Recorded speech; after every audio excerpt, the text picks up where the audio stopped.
talking about Stephen King earlier, who is a frequent guest of Mohunk.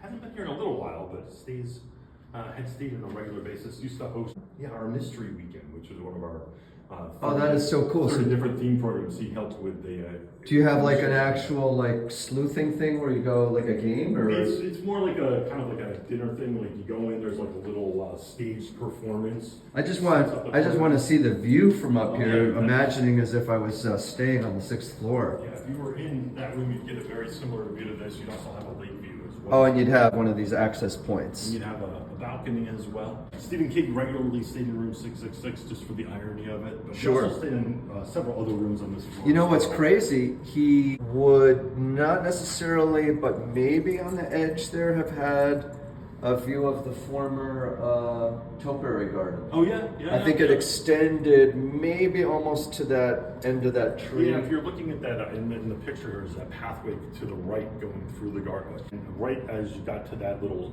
wooden trellis that's kind of in the distance there, just to the right of that is where the maze began. Unfortunately, it was a combination of deer and poor lighting. The maze, the interior of the maze was dying because of the lack of sunlight, and the outside was dying because of the deer eating the bushes. So it was not maintainable, unfortunately. So it lasted for about 15, 20 years. And so he was one of the hosts of Mystery Weekends, and he would frequently come.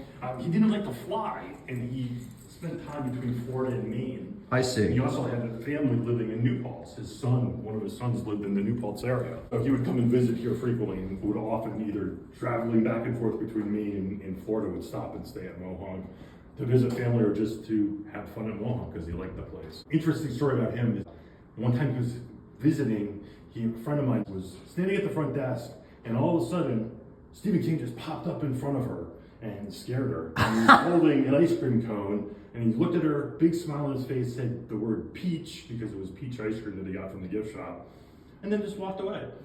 And it was the craziest thing. Total Stephen King move. Another friend of mine was also working at the front desk, checking people in. Unfortunately, was not looking forward and was just looking down at the computer and said, "Oh, hi, how can I help you?" And the person said, "Checking in." The person said, "Last name," and he said, "King." My friend just kind of looked up, and the shock standing right in front of me. So he doesn't frequent. He hasn't been here in a couple of years, unfortunately. I don't think he's traveling quite as much. I saw you just wrote a book.